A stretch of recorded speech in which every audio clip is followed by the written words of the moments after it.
and welcome to Up with KREM. It is 6 o'clock on your Friday morning. I'm Nicole Hernandez. Now, we want to get straight to weather because it's the weekend and we have to know what the weekend's going to be like. So we have meteorologist Thomas Patrick with us. Thomas, tell us everything we need to know. And you know, you've been asking me the most, Nicole. I'm excited for the weekend. Yeah, well, you're also going to go camping. And in the rain. What a weekend to pick to go camping, because you'll be dodging some scattered showers and even thunderstorms for this Saturday and Sunday. More on that in a moment, but today it does look quite hazy out there. That hasn't changed recently in the last couple of days, but that's the view atop one of the coasters from Silverwood Theme Park in North Idaho.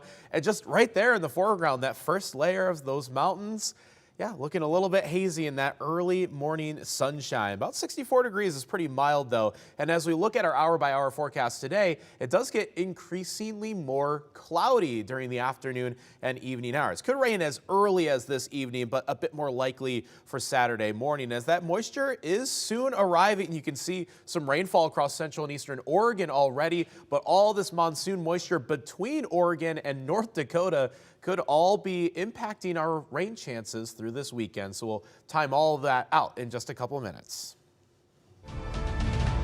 This morning, we're tracking 3 wildfires, all burning within 50 miles of Spokane. The closest one shut down the westbound I-90 off-ramp by West Hills. That was the Sunset Fire there. It was threatening several homes and buildings and forced level 3 go-now evacuations for hours. This morning, crews have the fire completely lined, and they've downgraded all those evacuation levels to either level 1 or have dropped them altogether. Even with extra crews, firefighters were quickly overwhelmed. But thanks to help from Air Resources, the fire did not cross into the Sunset Hills neighborhood. People living there did still evacuate, though, just in case.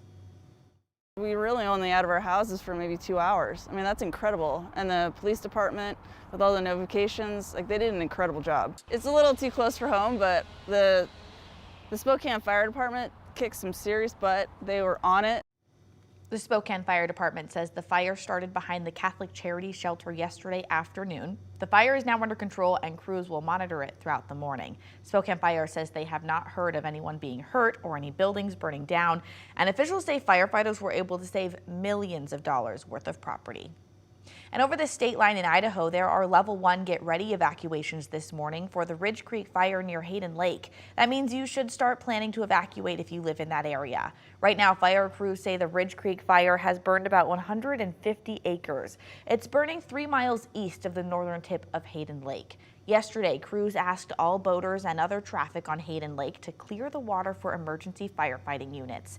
This morning, dozens of firefighters are working to slow the spread of this fire with more resources on the way. And in the meantime, a fire near Spangle burned 2 to 5 acres and prompted level 3 evacuations yesterday. Since then, crews have lifted all the evacuation levels because the fire is not threatening any homes anymore. The man accused of murdering 4 University of Idaho students last fall provided an alibi. New court documents show Brian Coburger's attorneys say he was out driving when the students were killed. Court documents say he has a, quote, long habit of going for drives alone. The filing also says there's no witness to say exactly where Coburger was at the time, but the defense says they will have witnesses during the trial who will support the alibi. Coburger's next court appearance is scheduled for 2 weeks from today, Friday, August 18th.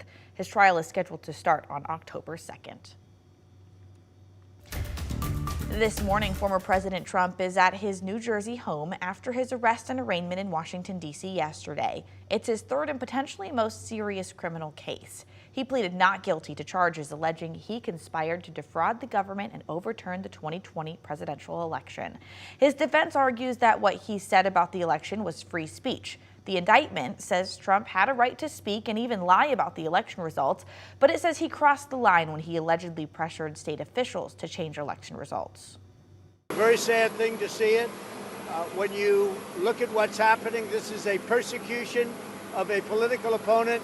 This was never supposed to happen in America.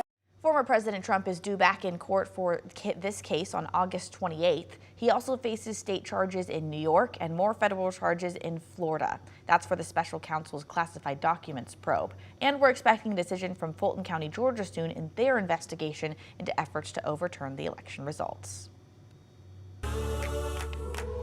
It's 6:05. Let's take a look at your morning rush. More news in less time.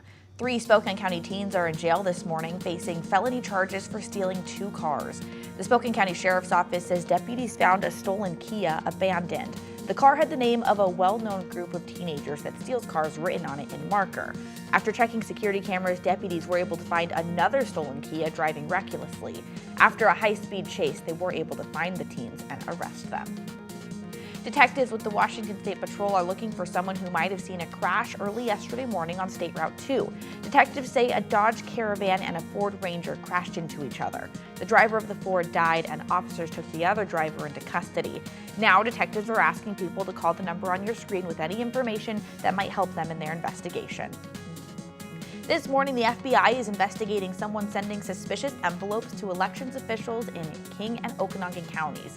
The King County Elections Office got a letter on Monday that tested positive for trace amounts of fentanyl. Workers in the Okanagan County Courthouse had to evacuate Wednesday after the auditor's office got an envelope with the substance inside as well. Investigators are still testing that one. The courthouse will stay closed until Monday.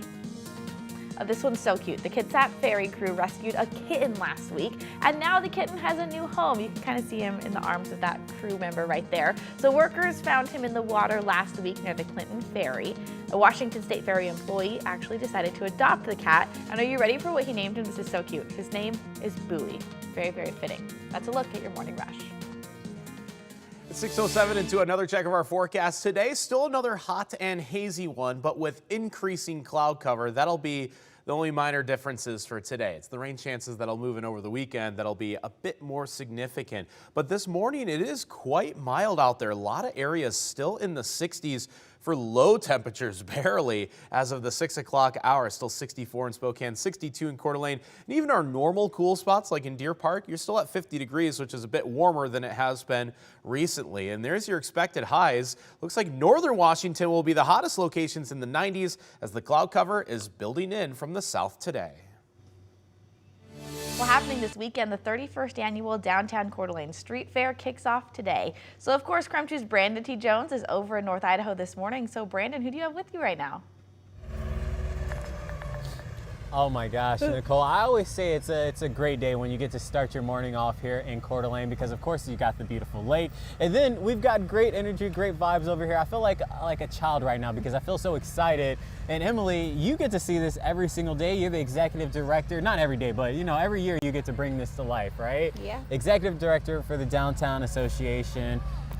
What are we out here for? We see the vendors coming together. What's going on? Yeah, so you've seen it kind of start getting busy down here. We have vendors setting up, over 250 vendors with arts, crafts, face painting, food. We have it all.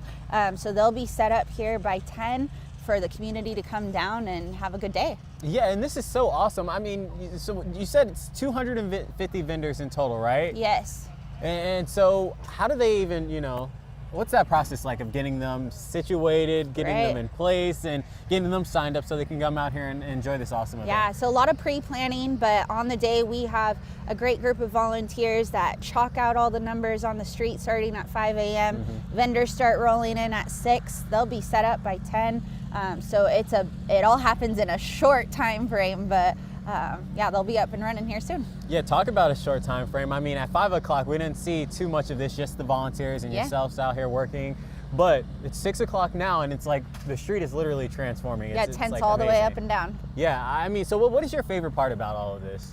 I really like that there's something for everyone this weekend. I mean, you can come down with your kiddo and get ice cream or do face painting, or you can go for a date night and grab some food. It's just a great weekend to walk. It's a free event to come down, and it's just really fun for the community. Well, and you talked about, the ice cream. There's a Huckleberry ice cream spot back there, and I love Huckleberry. We were supposed to go Huckleberry picking this weekend, but it got changed up. We got a different, you got to roll with the punches sometimes. Maybe next weekend we can do that, but this weekend we're talking about the Downtown Street Fair, so we're going to try to come out here and enjoy that, and we appreciate you just for taking some time out of your morning.